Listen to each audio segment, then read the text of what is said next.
Welcome to the Pigskin Party Podcast, the only podcast that combines real NFL analysis with a splash of pop culture and a dash of the random. Let's get this Pigskin Party started with your hosts, Brian McFadden and Will Southard.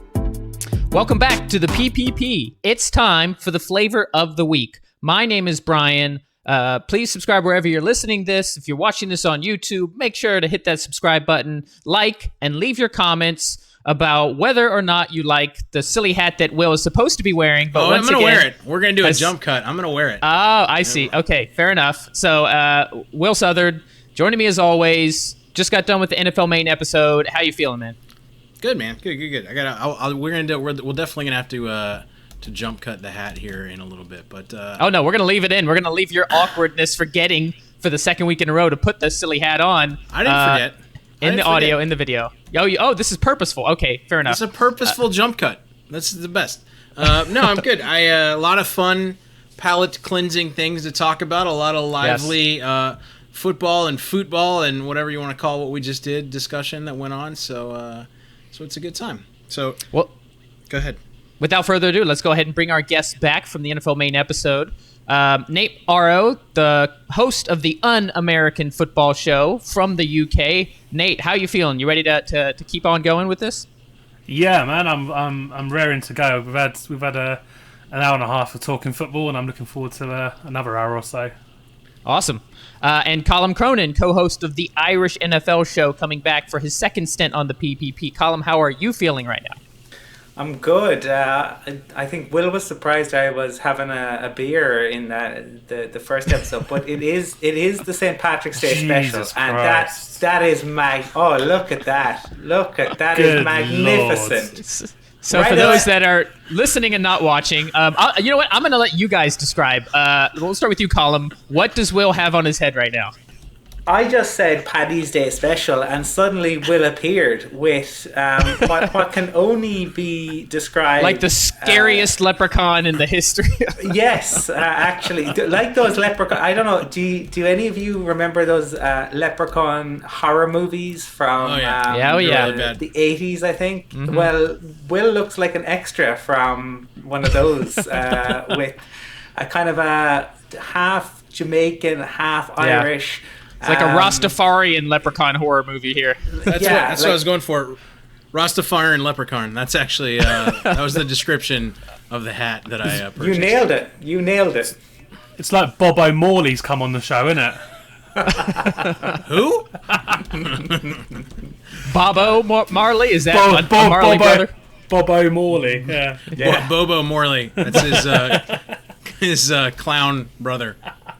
So now that, as usual, Will has completely derailed the show, I'm going to do... Oh, it's got the... I didn't even see the dreads. Are you serious? I just saw the hat. It comes with its own set of dreads. The dreads are the best. You know what the best thing about this hat is? Is that with one flick of the dreads up, I can also become Jewish. So there's that too. Yeah, I don't even know how to recover for that. So I'm just going to move on. I'm just going to keep going. I definitely need to be cleansed right now. So as usual, as Nate alluded to, over an hour talking about a lot of football stuff. We're still going to be talking NFL, but we need to take a little bit of break. We need to cleanse our palates and yours. So we are going to start with our palate cleanser segment. What we're going to be talking about this week for the palate cleanser is NFTs.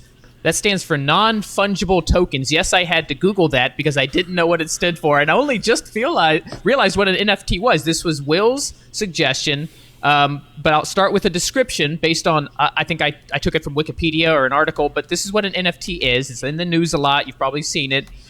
There was a digital painting that sold for $69 million as part of this kind of NFT. The world has gone in it. The world has gone. I think so. 69 million on a few pixels. On a JPEG. What is wrong with people? Insane. If it's a JPEG, I'm actually going to lose it. What is wrong with people? It's insanity. 69 million.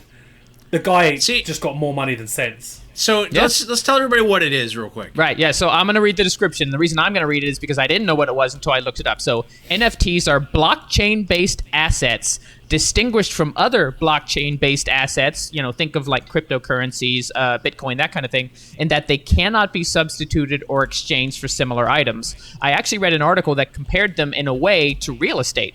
It's you have a unique lot number in real estate, and there's a uniqueness to these NFTs. So that is what the definition technically says. I'm still not entirely sure what it means, but I want to start. Yeah, let's go to Will on this. Yeah, so basically it's, imagine if you have a football card, right? Because, Gronk has a big NFT auction that's actually going on right now. Last time I checked, one of the cards was bid at like $19,000, something like that. So imagine you have an artist who creates something, right? So I'm gonna mention one thing real quick. So if Gronk does well enough in his auction, he can take a pay cut with the Bucks to come back because this is gonna sustain him. Okay, go.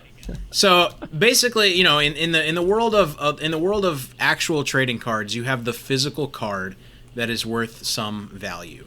Well, an NFT is basically like a physical thing, but instead of that, it's digital and it has a unique blockchain assigned identifier to it. So you can make a copy of it. Like, I mean, obviously you can go screenshot the card and then you have it too.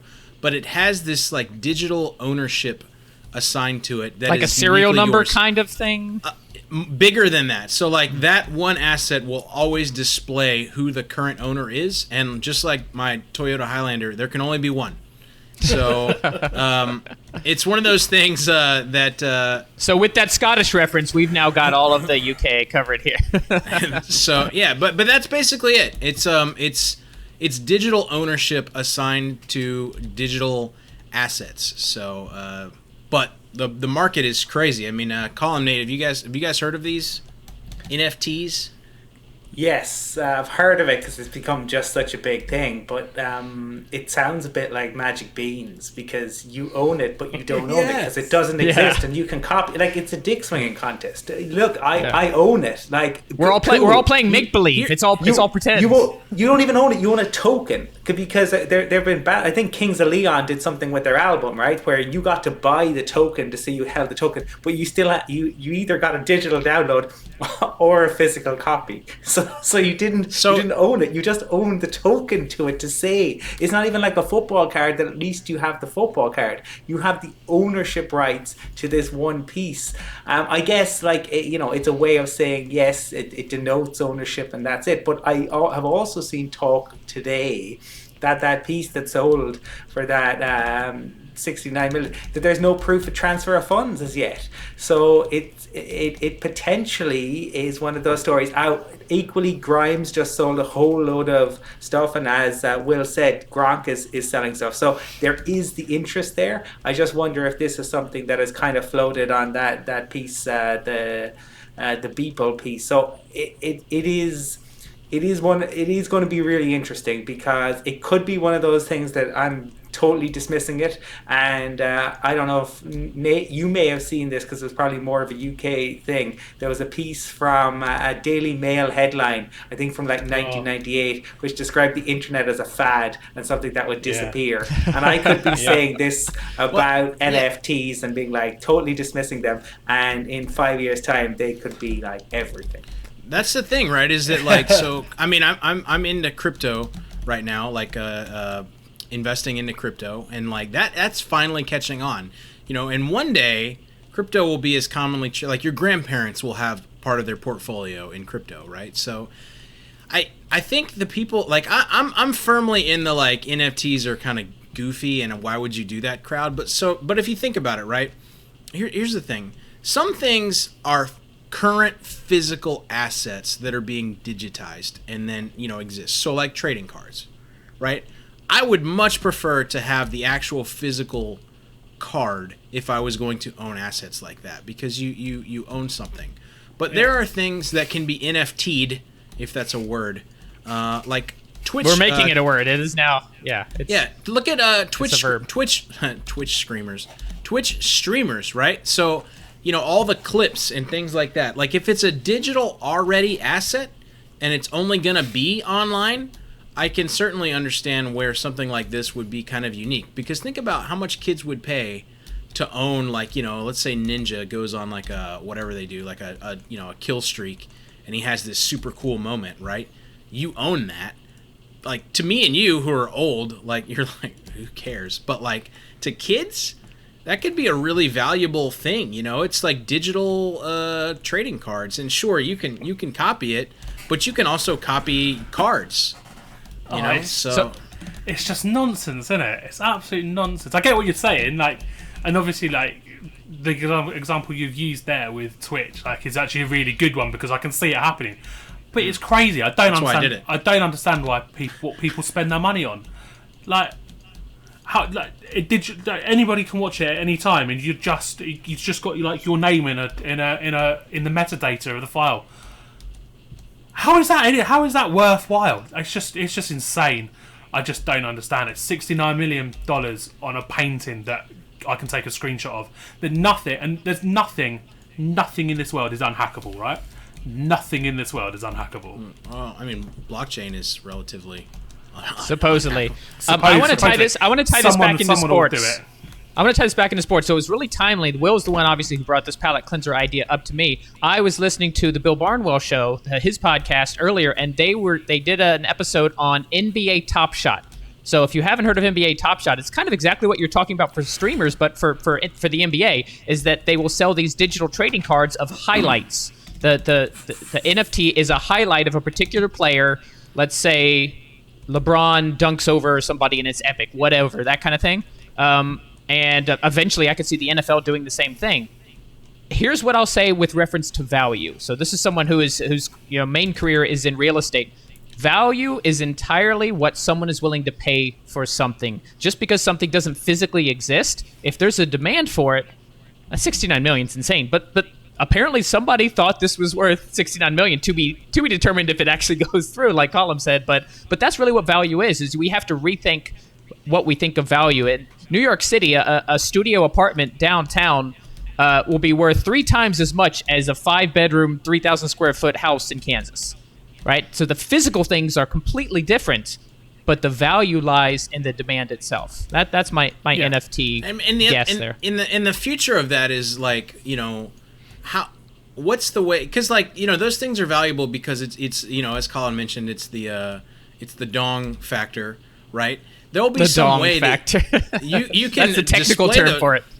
You can display those things in a way that says, "Hey, look what I've got." So my job is I do engineering consulting work, and I don't know if you guys know this, but this week I actually worked with a company who does submarines, and their biggest customer for a submarine. You'll never get. Who would you think their biggest customer is for like little personal submarines you could take to the Great Barrier Reef and like look at stuff and collect treasures? Elon Musk, James Cameron, hedge fund managers, and they're $4 million, and all their whole business is off referrals. Like, hey, look at one of these little cool things that I got. You got to get you one of these, right? And so it used to be who owned the biggest yacht. Now it's like, well, I got my own personal submarine. I got a submarine on this thing. Do you have that? Exactly. So I think it's all about that, though. It's all about that, right? It's about how can you display what you have? And I think, to me, that's the one missing factor for NFTs not being massive right now is with a card. Like, I can go get my Tom Brady jersey card, and I'll do it if you want, by the way. I'm fully available. Please no. Nope, I can go get it off my shelf. I show it to you, right? And then you're impressed because it's Tom Brady. But I'm not impressed, but yeah. I can't screen share my digital. I mean, I guess I could screen share my digital NFT card, and you're like, who cares? Well, okay. Like, I could just go Google that card right now. You know what I mean? They take a screenshot of it, and then they've got it too.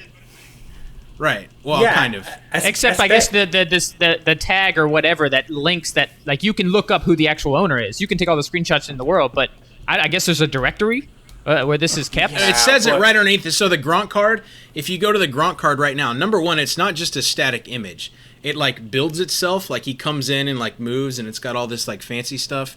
And then it does he spike the ball? Because then I might be. He signs it, so you see his signature like print out on the card. It looks really sweet, I'll be honest. And then right underneath it, it says over under on how many of these Will buys. None. But right underneath it, it says too expensive. Owner, blah blah blah. Right under the paintings, it says owner. That's part of it, I think, is they're making it prominently displayed front so that and center. You can have the dong factor. we're what, like 2 weeks away or 2 weeks on from what, that Tom Cruise deep fake? Did you see that video? I saw it, but I didn't watch. I mean, I knew that it existed. Right, but we're 2 weeks on from that, so we're into a world where like you can create replicas that are going to. People are not going to be able to tell the difference between what's real and what's not.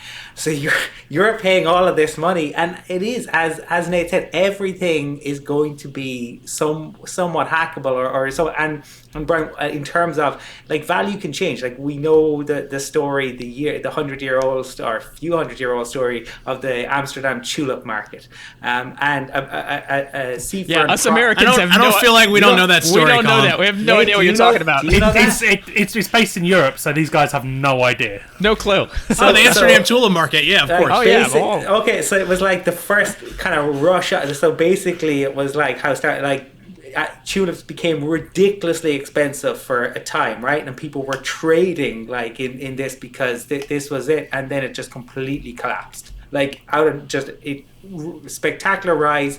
Do you guys not have tulips over there? I mean, we can send you some. Yeah, we got lots of tulips in the U.S. Well, this is it. With like property is valuable, so a seafront property is all very well, but like if your seafront property floods, unless you're Aquaman, then it's not going to be valuable anymore. So it shifts and changes. It's always interesting to see, but unless you own it, it to me, and like you can physically build on real estate. If you buy a lot, I can do what I want with it. I can turn it into something, or I can just sit on it. To me, I wonder. I get crypto. I totally get the Bitcoin bit. I see why people want to invest in that. I understand why that's growing, but NFTs just seems like an absolute grift, and I think that's what it's going to end up being. Yeah, I mean, crypto to me, I honestly thought that way about crypto for a long time. But it's very different. It's very different because it can be, you can buy crypto and a lot of places will accept it as currency now. I mean, obviously, like it's a decentralized thing, so there's no one person that really has control over it, right? So that's why that's blowing up. If a load of governments decided to shut it down, everyone's losing a shit ton of money very quickly. Here's the thing, though. It's currency. Okay, what does that mean? Like, define what you just said. It's currency. So it's a thing that has value. Yeah, of course. Right? Because people have determined it has value. Yeah. Correct, but like you can't. I mean, Bitcoin is different because Bitcoin exists just as a currency. But like one of the ones that I'm most heavily invested in is Ethereum, which is not really a currency. It's more of like a network, if you want to call it that, an infrastructure, and there's just a currency behind it.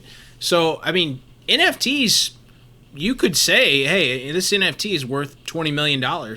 I mean, who's to say that like we couldn't have some weird, crazy, futuristic bargaining system with NFTs? You never know. I'm going to declare that Will's hat is worth $15 million. We're going to put it up on auction. We'll see how high it sells for. Right. Let's use that to segue into our NFL topic for the flavor of the week this week. I think we should make a call to action. Do you guys think that NFTs are the future? Good right? Call. Would you buy one? How much if you could have a one-of-one Tom Brady? Why did it have to be Brady? Card? No, I don't know, but whatever. You know what I'm saying? Like, would you do it? Like Carson Wentz, his highlight in his first Colts game, throws his first touchdown, make that into an NFT. His first interception. I was trying to be nice to you, Nate. I can't wait to read the absolutely insane comments on YouTube answering that question because it's just chaos in it. It's ridiculous. And hey, if you know more about NFTs than we do, because none of us are clearly experts, tell us what we're missing. Imagine what's a really famous like UK movie, Braveheart. So imagine. Well, that's the UK. That's an American movie, man. Imagine Scotland tried to break away from England in that movie, but like a lot of people would like pay good money for like a prop from that movie, right? But imagine like a lot of people paying good money for a picture. Maybe Downton Abbey. You should have said Downton Abbey. You're ruining my analogy. Imagine if somebody paid a lot of money for a picture of a prop from that movie. That's basically what NFTs are. Like I could buy like digital. LeBron's jockstrap And it's like somebody would pay a lot of money for LeBron's jockstrap, right? Because like, but not if it's a pixelated version on a screen, right? Right. But if for a picture of it, I don't know. It's crazy. Okay, right, I'm going to end this by saying that I now want Will's hat in the future to be LeBron's jockstrap. I want you to wear that on your head for the Flavor of the Week episode. Okay, so let's go on to the flavor of the Week topic. We're going to talk about proposed NFL rule changes. So this happens every year, and a lot of times the rules don't get changed, but sometimes they do. We think about the pass interference reviewable thing that lasted a whole season. What a mess that was, based on what happened with the Rams and the Saints. So we are going to talk about some of the main rule changes that have been proposed for this season, and then we're going to go around the horn and see if anybody has any ideas that they'd like to see. So first, let's talk about some of the main rules that are being proposed for the 2021 season.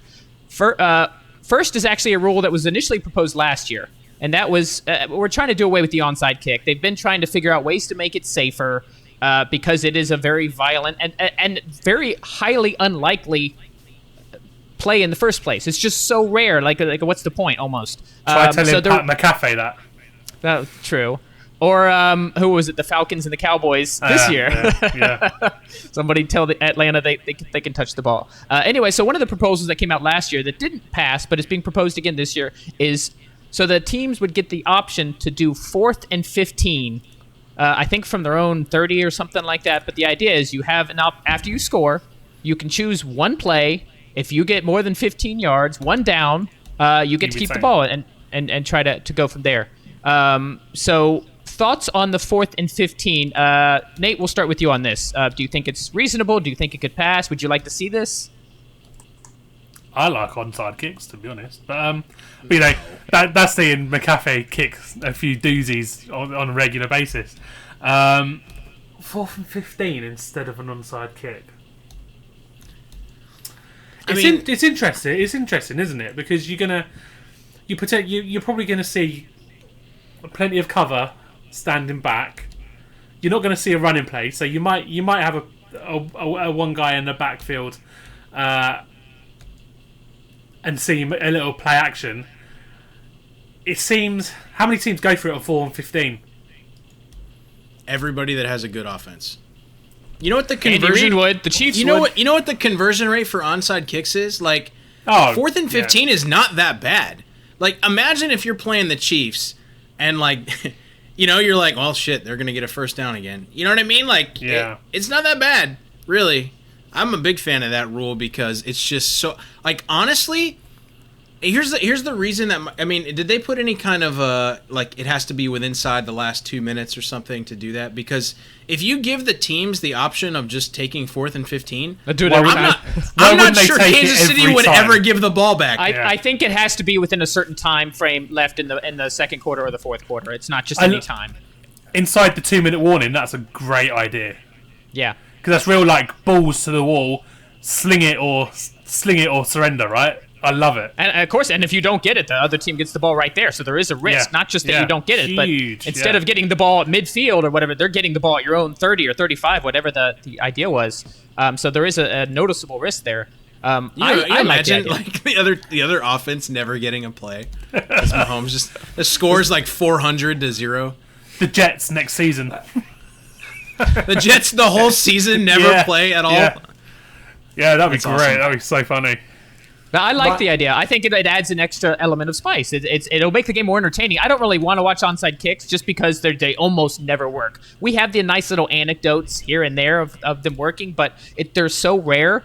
4th and 15, I would actually watch that play. Like, my team has a chance. It might be a low chance, but they have a much better chance than if you got to kick the ball. It has to cross 10 yards without your player touching it. Then you can jump on it and hope the other guys didn't do it. Onside kicks are the lamest thing of all time. Right, that's what I mean. You know it's never going to work. It's just awful. But until it does, and then it's amazing. I mean, no, it's not. It's really not. No, it's not amazing. But here's my issue, right? Because I think this has actually been knocking around for a couple of years. I think it's 2019 was when it was first. But here's the one. Good God, you're ahead and you're holding on, and you see Patrick Mahomes or Tom Brady come up and it's 4th and 15, and you know what's coming if it's Tom Brady. Look, it's a pass interference. Now you know what's coming, and you know that you also know the ball's not going to go 10 yards.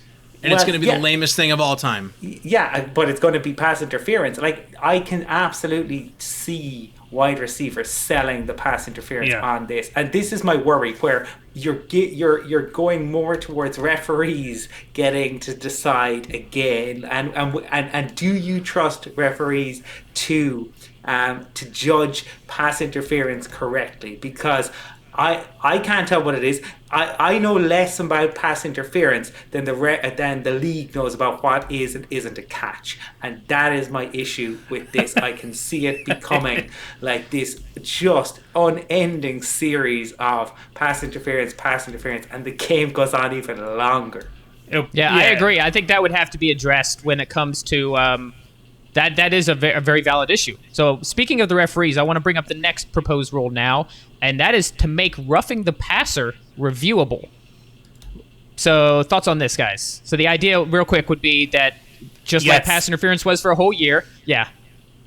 Are we all in agreement here? Well, if it gets changed, what was the point in making pass interference reviewable when you knew, they're not going to change it? It doesn't matter how egregious it is. They're just going to back together overall, and they're just going to say no. And I mean, yes, I would love to see roughing the passer reviewable, because some of the calls are so ridiculous. And I say that on both ways. I have seen it go both ways for my own team. But I think you potentially need to make these reviewable calls, like take it out, and again, how do you do that? How do you take it away from the referees on the field? But if it is going to be the same as it was with pass interference, nothing's going to change. They're going to say, yep, we got it right. Brian, did you make the right decision in that? Yes, I sure did. We need to have Tony Romo in New York reviewing everything rather than on the mic. As much as I love him, like, he's a far better analyst than he was a quarterback. But we have someone like him actually reviewing, someone who's got a shred of sense, because the idiots in New York reviewing it just side with the refs every single time. And like you said, it's absolute nonsense, isn't it? What's the point in doing it if you're just going to not change anything? Agreed, and that was what made the pass interference review pointless, because it just, at the end of the day, it was like, why are we even doing this? So they would need to change how they approach it, but I like the idea. There was so many game-changing moments with roughing the passer, and I get it. They started from a place of wanting to protect quarterbacks. That's a good thing, but they've just gone so far in the other direction that, like, if it appears that he landed a little harder than he would have otherwise, even if the guy doesn't land on him, even if he did everything right, 15 yards, automatic first down, it completely changes the outcourse of the game. So they need to ruins games? Ruins, depending on what side you're on, but either way, changes the outcourse. So I think it needs to be done, but yes, they need to keep in mind how it's done and have some better outlines and parameters in place than we had with the pass interference. Yeah. Let's go on and talk about overtime. So there's actually multiple. Now, these rule changes are usually proposed by teams. So different teams have proposed different overtime rules. One of the ones that I find interesting is to make it sudden death again. So no more just like go and kick a field goal. If you kick a field goal, the other team gets it. No, it's like sudden death. Like the first team scores, boom, it's over. I don't care what it is. But here's where the difference would be. The team who wins the toss would choose where the ball is placed on the field, and then choose offense or defense. Or maybe it'd be one chooses the ball placement and one chooses offense and defense. I guess that's what it would be. So you could say, you won the toss, I want to put the ball at the opponent's 1 yard line, right? But then the other team chooses offense. So they only have one yard to go, but the first team to score would win. What do you guys think of this overtime? It's different. I will say that I could see... And exactly what you said, right? When people go, oh, if we choose to put it on the 10-yard line, then they're just going to go offense. So everyone decides we'll be safe. So what they'll do is they'll go, right, we'll put it at halfway, and then we'll see what they choose, and we'll put it like that. And this is where you so much comes down to the coin toss again. Like I just think give both teams a play, right? I'd start it at the halfway line, and basically you get to go on offense, we get to go on offense, and you got to score a touchdown. And when one of us doesn't, that's when the game ends. Because to me, sudden death, like if you make it a coin toss, and it was probably going that way, but go back to Patriots Falcons, like, I mean, Matt Ryan just sits there on the sidelines, and the Patriots walking in, and that's it. That's ridiculous that you don't get an opportunity. AFC Championship game with the Chiefs and the Patriots a couple years ago. Yeah, it wasn't sudden death, but they scored a touchdown. Mahomes never even got to touch the ball in overtime. How about this? How about each team gets 4 plays? They start on their own 10-yard line. Each team gets 4 plays, and if you score, fine. But if you don't, the team that got the most yards in their 4 plays wins. That's similar to college, is basically what you're saying. Like, each team takes turns, everybody gets a possession. Like, if you get 4 plays and you got 60 yards, the other team got 62 yards, the other team wins. Oh, their own 10. I see. Whoever gets the most yardage, that's kind of... I don't know scores. that I like that. I like what's the problem with drawing a game? You're as good as each other. Have a tie. What is it with Americans and hating ties? Oh, I hate ties. Because we're Americans and we win, Nate. Somebody has has to win. win. Yeah, you win. Yeah, okay. But I hate that about soccer, football. Is that we have an election where, like, Trump, Biden, both of you, just both of you govern. That's fine. Be co-president. just figure it out together. That'll work. Once again, cannot avoid politics on this show. No, but politics isn't sport, right? Politics is an important thing. Sport's something we do for fun, right? You're on a podcast, Nate. It is very important. I don't understand. It's so important. But so my whole life. Here's a proposal that I like. So the Patriots. Can I say I'm on Team Will? I actually think that's a really good proposal. Like, give them 4 plays and see what happens. And if you score, like, whatever it is, if you score, great. If they both score, then you go again. But I think no field goals. Touchdowns or nothing. No field goals. But you got to. But you were proposing that. You were proposing that it wasn't just scores, like it was whoever had more yards. No, if you don't score, then it's yards. If you don't score, then it's yards. But let's say both team doesn't score. So, like, okay, the tiebreaker is one team had 23 yards and one had 21? Yes, because then broken tackles matter. Like, hell, you could do one play. You could put it on the 10 and do one play. And the team that gets more yards wins. Well, that's going to favor a team like the Chiefs, these big play offenses. But here's what I wanted to say. So here's a proposal. This was actually a proposal by Belichick. Give him credit to that. And he wanted to not make it sudden death, to have an entire period played, but to reduce the time. So I think he said it would be 8 minutes. So just like there's a fifth quarter, it's 8 minutes. You just play the end of the quarter, and whoever's up at the end. So you can score 5 times, you can score 2 times. It's not a sudden death. It's not how many yards. It's like, hey, you're just going to play one more quarter. Whoever's leading at the end of that 8-minute period is the winner. Thoughts? I can't believe I'm going to agree with something that Bill Belichick has said or done. I know.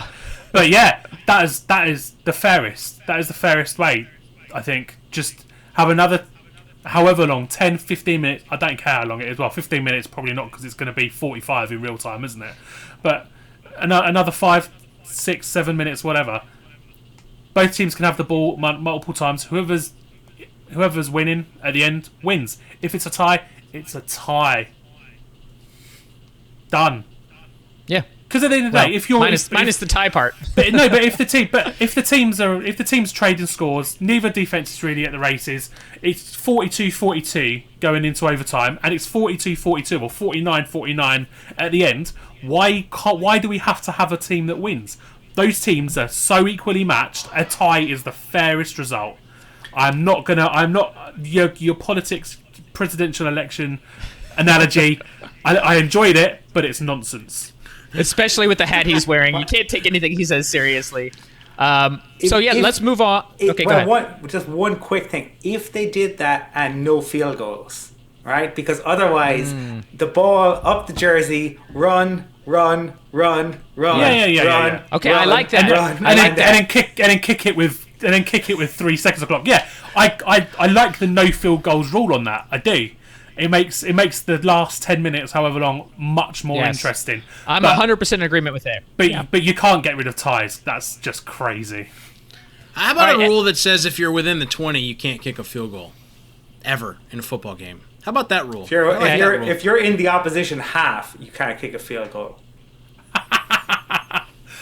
to make it real interesting. You can use a shoulder potato gun cannon to launch the ball. So the shortest field goal you can have is a 67-yarder from the 50. Why not? If you can kick it from the car park, happy days. Otherwise, I mean honestly, what would a rule be like? You inside the red zone, you can't kick a field goal. Like would you see people like take a sack if they're on the 18? Oh yeah, definitely. Like you see people try to take a knee on the 1 to wind down the clock, right? Instead of running it in and just taking a score in the first place. You'd see people. You probably wouldn't see them taking a sack because why would you put yourself at risk? You'd drop back 10 yards and take a knee, wouldn't you? You're 3rd and 9, right? You're gonna drop 10. You're just gonna drop back 10 yards, take the knee, and kick an easy field goal. That's right. So let's in the interest of reducing kicks, because I love that idea. The rule proposal I wanted to do is let's do away with the extra point. Like, why do we? You went through that? You scored a touchdown.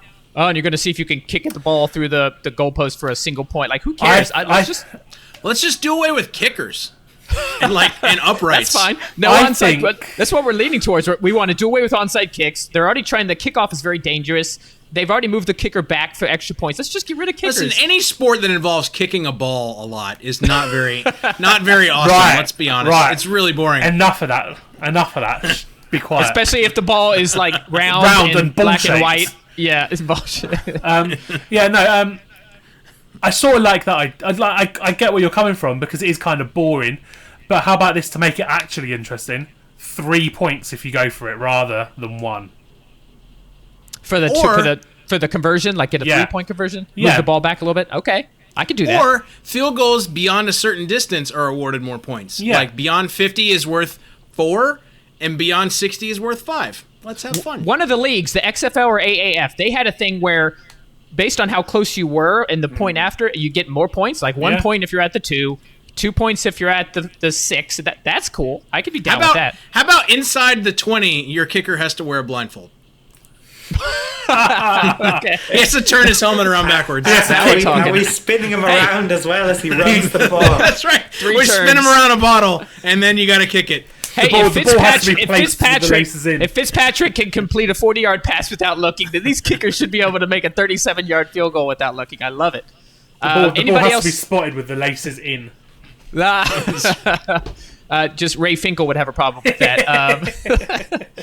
Any other rule proposals? I like this. We just kind of went into that. Any other rules you'd like to see in the NFL? Yeah, I've written 3 down. Oh wow! I'd like to see. If the ball goes through the uprights during a kickoff, the ball starts on the 20, not the 25.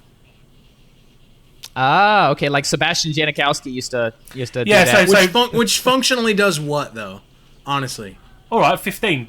Just gives them a little bit further. Okay. You know, if you can achieve the uprights from halfway, which it's a long way. Particularly, if you're in Heinz Field or something, that's a job. If you do that, there should be a little bit of reward for it. If you're inside, forget that rule. How about if it goes out of the back of the end zone? It counts as going out of bounds. Oh, I love that. So you're saying people forced to kick it in? Okay. Yeah. Not necessarily. I like the idea of the big leg kicker. If you follow golf, like Bryson DeChambeau is like changing the way these. Bryson DeChambeau, huh? Sure. But he has bulked himself up. He has changed the way he approaches the game. So it's all about distance. Let's do that with kickers. Let's encourage these kickers to just be like giant, massive legs that can like kick the ball 80 yards. Colum's rule where you can't be beyond the 50 comes into play. Nate's rule where if you get it through the goalpost comes into play. Let's these skinny little weird kick. Let's get the big jacked up kickers. I'm down for that. Yeah. Just move them back. If you can kick it that far, sure, have a little incentive to do so. What if we just had a football trebuchet, and then the lineman acts as the counterweight? I mean, I'd watch it. That's a very medieval England thing, isn't it? Trebuchet is quite a European thing, but yeah. Well, yeah, we're trying to bring it in for our UK and Irish guests and listeners. I mean, Reddit will love it. They love a good trebuchet. Any other rule proposals, Colum? I know you got a couple more, Nate. Do you have any rule ideas? Yeah, get rid of the coach-player radio. Okay. Tell us more. No, not. I want no. You can communicate from the sidelines, but you don't get to talk to your player on a headset. So the quarterback has either got to look to the sideline and take the call, or and same with the defensive guy, or they got to call it themselves. Let's see way more on like you can dialing in on the headset. No, let's put it on the players. Yeah, let's do the other thing and always leave the headsets on for everybody. So the coach can tell them. It's like the Skycam in Madden. You're like AB down the sideline. Come on, that would be so amazing. No, I love that Colum's suggestion is very logical, makes sense, and Will is just pure chaos. Like, how can we just introduce more chaos into the NFL? So introduce one into the XFL and have one in the NFL. Yes, yeah. Okay, the XFL can have that. Let's watch how it plays. That could be the chaos. I think it would be amazing to genuinely see QBs have to try to deal with it themselves in the league. And the same with the defense. I mean, yeah, by the way, Jared Goff never makes a Super Bowl with the Rams if Sean McVay is not in his ear telling him what to do. The other thing is, like, I mean, my honest, non-trolly opinion is that football has been kind of like, I mean, I understand being it safe, but there are a lot of rules that just take away the fun of the game. Like the juggling possession catch rule. Like, I don't understand why a lot of this stuff has to be in there. You know, like I think we should probably regress football a little bit. Like what Colin was saying with like the electronics, with all that stuff with, you know, if he catches the ball, you know, and both feet are in bounds and like it lands on his chest and he catches it, it's a catch. Like, stop, like we just have all this Mickey Mouse stuff a lot of the time. Oh, and one rule that needs to go away is the fumble out the back of the end zone rule, or the fumble out the end zone rule. Oh, it's a turnover. Yeah, that killed the Browns. Worst rule in football. Yeah, but nobody likes that rule, unless you're the other team, and then you're like, oh, we got away with that one. Like, that's the only time that you're a fan of that. I feel like Colum's a fan of it for some dumb reason that he's going to tell me about. Why are you a fan of it, Colum? Because it does play a role. Because again, if you're somebody, you can make a conscious decision to do it, right? And then all of a sudden, happy days, you got away with it. I'm less about conscious that one. Decision to do what? To fumble it out the back of the end zone? Yeah, if you see him coming in and you see what's going to happen. That's not what he means. I'm means talking about the other way. Pylon thing. Like what happened with the Browns and the Chiefs in the playoffs, where you're going in and you're running the ball in, and somebody knocks the ball out at the 1, and it goes into the end zone. The other team gets the ball at the 20. Yeah, but what happens? It's an automatic turnover. So let's see. He sees him coming in, right? Imagine, right? We're doing that. He's coming across, right? And that was a dirty hit anyway that Sorensen did. So that should have been helmet to helmet, right? Right. But he sees him coming across. He just rolls it into the end zone. But then you can't advance the ball. You can't advance the ball. If it's going out, like if he knows that it's going. I see what you mean. To avoid the hit and a possible fumble, exactly. He's just going to. Well, you can always make a rule that you can't forward, like no forward. Well, you can't just but then you can't just lateral the ball out of. You can't just lateral the ball out of the side of the field. Of course you can't now, but like if you're going to change the rule, if you change it, then people will do that. Players look. We all do. Like if you put 2 toddlers down, right, and you wait to say ready, set, one of the toddlers will go on steady, right, because that's how we are. We love to see competitive advantage. Let's play this out. Players will do it. So you're running in. I'm running, right? Someone's going to come smash my face in, like. You can't just take the ball and pitch it through the end zone, because then you get a penalty going back the other way from the spot, right? Like that's a personal foul. That's a personal foul, 15-yard penalty if you do that. You can't do that. So I mean, all it's really doing is incentivizing you to dive. Yeah, but what's to stop? What's to stop you not pitching it and just slinging it and going piss off, right? Because you get a 15-yard penalty for that. No, but what I'm saying is you're not gonna do that because you know you got a 15-yard penalty. But what Colum's getting at is what's stopping you just dropping it into the end zone, just a couple of yards in front of you. If you're at the 1 and you see this train approaching you, who you know is going to wreck you, you're not carrying that into the end zone. Just drop it. The odds are that if you don't get it out of bounds, then it's going to be a touchdown or a touchback when the other team recovers it. So I don't know.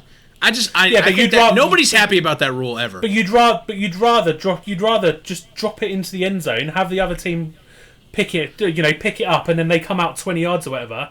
Then you drop it on the 1, they pick up the ball and then return it 99 yards for a touchdown, right? Listen, my opinion carries more weight with this hat on. I think it's a difficult one because I think there genuinely are pros and cons to that one. But I would love to see a return to players, like less input from the coaches, less input from technology. Let's play football. I like that, and we're going to end on that one. I want to mention one thing, just as that a rule change that I think we can all agree with.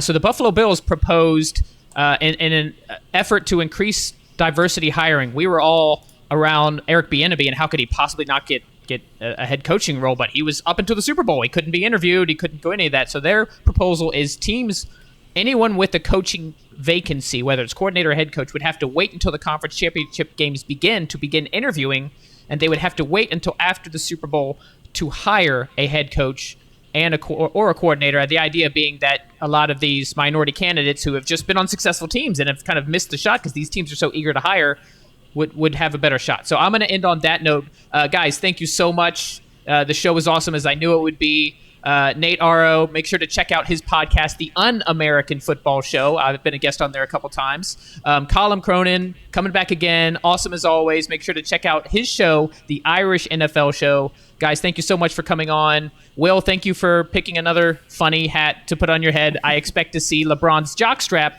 on your head before long. Thank you so much for listening. Please make sure to subscribe to all your friends about the Pigskin Party podcast, and we'll see you next week on the PPP. Later.